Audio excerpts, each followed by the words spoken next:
नमस्कार मंडळी, जेवण झालं का? या चॅनलमध्ये तुमचं खूप खूप खूप स्वागत आहे। मग जेवण झालं का मंडळी? नाही झालं तर चला मग आज आपण बनवूया हेल्दी डाएट डिश, ते पण ब्रोकलीपासून। एक ब्रोकली घ्या, त्याचा चांगला मधातला पार्ट कट करून घ्या। आता मिठाच्या गरम पाण्यामध्ये ब्रोकलीला चांगलं शिजवून घ्या। तर ब्रोकली शिजेपर्यंत आपण आता बनवू याचा सॉस। खरं तर चटणीच आहे ती, पण सगळेजण सॉस म्हणतात, तर सॉस। तर चला, एक लाल शिमला मिर्च घ्या, त्याला असं उभं कट करून घ्या।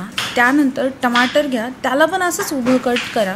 आता एका पॅनमध्ये थोडंसं किंचितचं तेल टाकून त्याच्यामध्ये टमाटर आणि शिमला मिर्च टाकून त्याला तेलाच्या वाफेमध्ये चांगलं शिजवून घ्या। तर चला, आता हे शिजलेले आहेत। आपण आता याला मिक्सरमध्ये चांगलं बारीक करून घेऊ। तर मिक्सरमध्ये हे शिजलेले आपले टमाटर आणि लाल शिमला मिर्च टाका। त्यानंतर भाजलेले शेंगदाणे, मीठ, लाल मिरची पावडर आणि आता थोडंसं पाणी टाकून याला चांगलं मिक्सरमध्ये बारीक करून घ्या। तर आता आपला इथं सॉस तयार झालेला आहे आणि तसंच आपली ब्रोकली पण शिजलेली आहे। तर आता आपण याला फ्राय करायची तयारी करू। तर एका प्लेटमध्ये चिली फ्लेक्स घ्या, ऑरिगॅनो घ्या, थोडंसं मीठ टाका। त्यानंतर एक लसूण घ्या, त्याला चांगलं असं खिसा, त्याच्यानंतर त्याला चांगलं मिक्स करा। त्यानंतर मग ब्रोकलीला चांगला मसाज करून घ्या। मग नंतर बेबी कॉर्न्स पण घ्या, याला एका पॅनमध्ये तेल टाकून चांगला त्याला फ्राय करून घ्या। झालं, रेडी आपली डिश। आता आपण याला इतकं सुंदर तयार करूत ना, म्हणजे असं एक नवरी असल्यासारखं।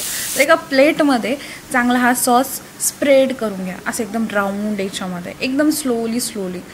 आणि त्यानंतर आपली ही ब्रोकली ठेवा, बेबी कॉर्न्स ठेवा साईडला, वरून थोडंसं डाळिंब टाका आणि एन्जॉय करा या डिश।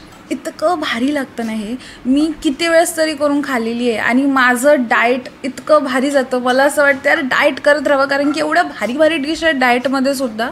तर मंडळी, तुम्हाला ही रेसिपी आवडली असेल तर मला कमेंट करून सांगा। तुम्ही पण हेल्दी राहा, चांगलं राहा, खुश राहा। नवीन वर्षाची सुरुवात होती आहे, तर आपण आता डाएट स्टार्ट करायला पाहिजे। थोडीशी हेल्थची काळजी घ्यायला पाहिजे। त्यासाठी मी अजून असे खूप सारे हेल्दी डाएट डिश आणणार आहे। तर लवकरच भेटू पुढच्या व्हिडिओमध्ये। तोपर्यंत तुम्ही लाईक करा, शेअर करा, कमेंट करा आणि सबस्क्राईब करायला विसरू नका। धन्यवाद।